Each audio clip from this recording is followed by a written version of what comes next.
हरे कृष्णा, नवरात्र जो है वो प्रारंभ होने ही वाले हैं। देखिए, मैं आज इस वीडियो में नवरात्रों से रिलेटेड बात करने वाली हूँ और ये वीडियो उन लोगों के लिए विशेषकर है जो पूरे 9 दिन का व्रत रखते हैं।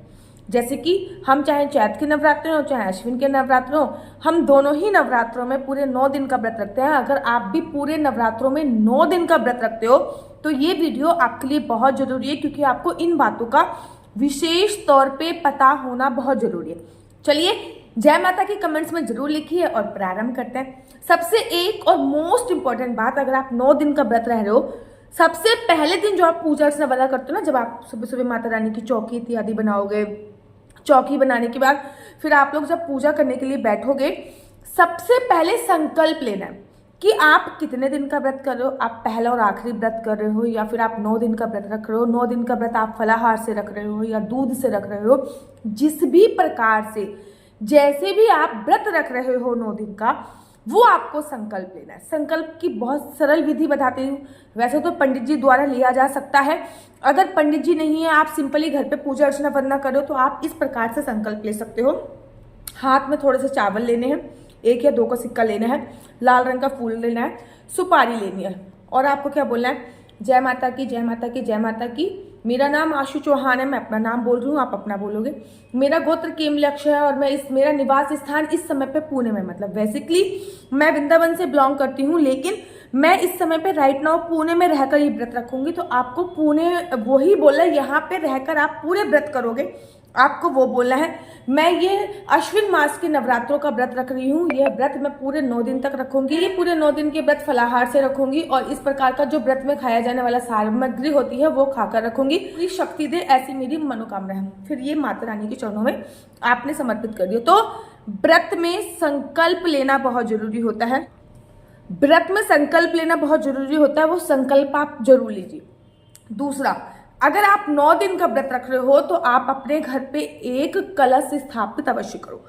कलश आपने स्थापित किया, उसमें थोड़े से चावल डाल दिए, उसमें एक मिश्री डाल दी, लौंग डाल दी, इलायची डाल दी, 1 या 2 का सिक्का डाल दिया, हल्दी की गांठ डाल दी, कमलगट्टा डाल दिया, ठीक है ना। कहते हैं कलश में सभी देवी देवता आके विराजमान होते हैं।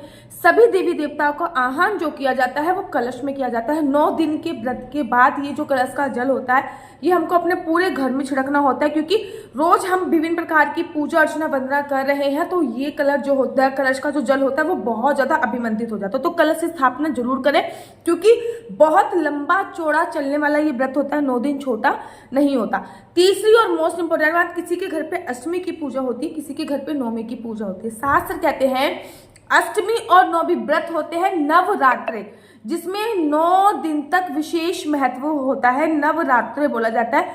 तो अष्टमी की चाहे आप पूजा करें चाहे नवमी की पूजा करें, लेकिन जब आप व्रत का अपना पारण करेंगे वो आप फलाहार से ही करेंगे।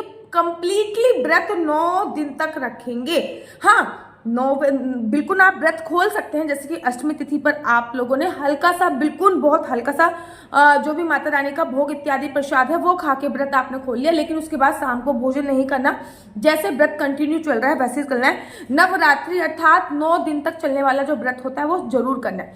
10वीं तिथि पर हनुमान जी की पूजा के बिना व्रत जो होता है वो आधा अधूरा माना जाता है।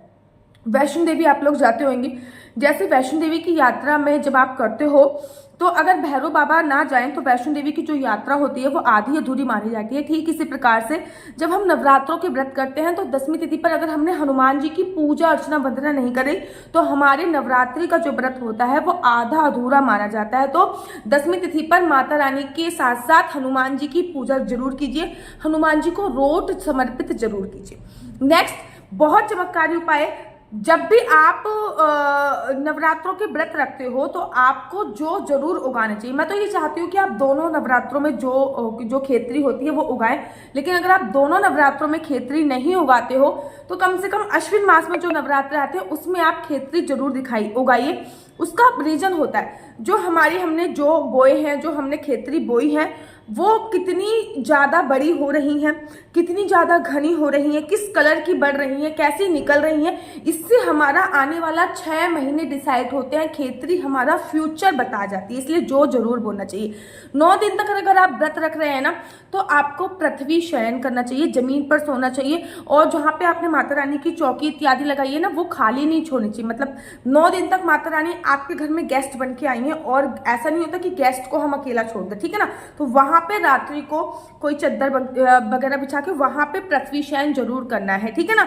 इस बात का ध्यान रखना है कि 9 दिन तक अगर आप जोत जला सकते हो, अखंड जोत, तो कहना ही क्या है, बहुत सर्वोत्तम होता है। चाहे तो आप तिल की जोत जला सकते हो, चाहे सरसों के तेल की जोत जला सकते हो, चाहे आप घी की जोत जला सकते हो, या फिर ये सारी सामग्री मिलाकर भी जोत इत्यादि जला सकते हो। देखो, जब भी आप नवरात्रों की पूजा अर्चना वंदना करते हो ना, तो आपको अग्यारी देना बहुत जरूरी होता है। अग्यारी इन द सेंस गोबर का एक कंडा लिया जाता है, चाहे गाय को गोबर का ले लो, चाहे भैंस का ले लो, कंडा बेसिकली लिया जाता है।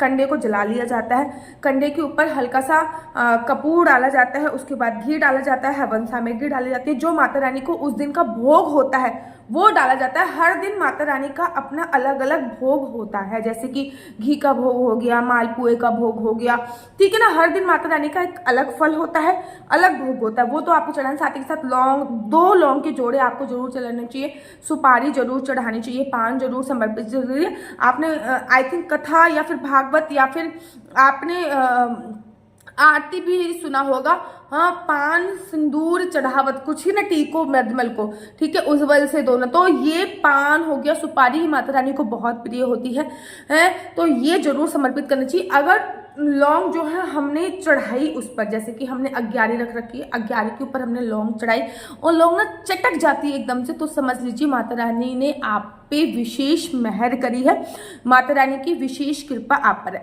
9 दिन तक बिल्कुल ब्रह्मचर्य का पालन करना है, किसी भी प्रकार की कोई काम वासना कीड़ा को अंजाम नहीं देना। ब्रह्मचर्य अर्थात ब्रह्मचर्य होता है 9 दिन तक पार्लर इत्यादि नहीं जाना होता है, अर्थात आपको अपने नाखून काटने से बचना चाहिए, आपको अपने आईब्रो बनाने से बचना चाहिए। 9 दिन तक संपूर्णतः हर दिन अलग अलग वस्त्र होते हैं, तो हर दिन अलग अलग वस्त्र पहनने चाहिए आपको, और हर दिन माता रानी का अलग अलग रंग होता है, वो पहनना चाहिए आपको, ठीक है ना। 9वें दिन अगर आप हो सके 10वें दिन छोटा सा हवन करके विश्राम कीजिए। चौकी जो होती है नवरात्रि अर्थात 9 दिन और 9 रातों तक लगी होनी चाहिए। बड़े सारे घरों में मैंने देखा अष्टमी पूज गई, उसके बाद चौकी शाम को हटा दी। भैया नवरात्रि है, अर्थात 9 दिन का विशेष महत्व होता है। 9 दिन के बाद 10वें दिन चौकी हटाई जाती है, मतलब चौकी 10वीं की सुबह हटाई जाती है। 9 दिन और 9 रात्रि तक ये कार्य जरूर और जरूर होता है, इस बात का ध्यान रखना चाहिए। 9 दिन तक अगर आप कंसीव करने की सोच रहे हो तो बिल्कुल अवॉइड कर दीजिएगा। नवरात्रि में रात नहीं होती, जितना ज्यादा हो सके कुछ ही ना कुछ रात्रि ऐसी होती है जिसमें रात नहीं होती, जैसे कि नवरात्रि हो गए, नवरात्रि में रात नहीं होती है, जैसे कि शिवरात्रि हो गई उसमें रात नहीं होती, जन्माष्टमी हो गई वो रात की श्रेणी में नहीं आता। तो कुछ ना कुछ तिथियां ऐसी होती हैं जिसमें रात ही नहीं होती है।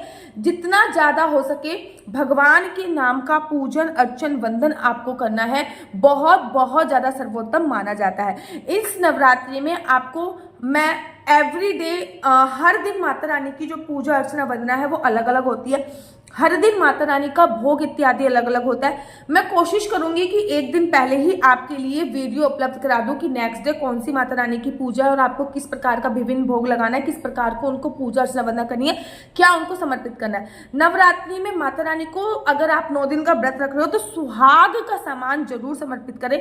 लास्ट में ये सुहाग के सामान में से कुछ सामग्री आप ले सकते हैं, बाकी किसी कंजक वगैरह को जरूर खिलाइए। नवरात्रि का जो विश्राम होता है वो कंजक पूजन के बाद ही होता है, कंजक पूजन अवश्य कीजिए। कंजक जो आप देखो नवरात्रि में 2 नारियल रखे, एक नारियल तो कलश के ऊपर रखना है, एक नारियल माता रानी के चरणों में भी जरूर समर्पित करें। अगर आपको चाहते हो कि आप लोगों की गोद भर जाए या फिर कोई भी मनोकामना हो तो माता रानी के चरणों में जरूर समर्पित करें। तो अगर आप भी 9 दिन के व्रत रखते हो तो ये मेरी वीडियो आपको जरूर और जरूर ध्यान में देनी चाहिए। साथ ही साथ इस बात का याद रखिए, कोई केवल आगे पीछे का व्रत रहता है तो वो केवल संकल्प में आगे और पीछे का नाम ही लेगा।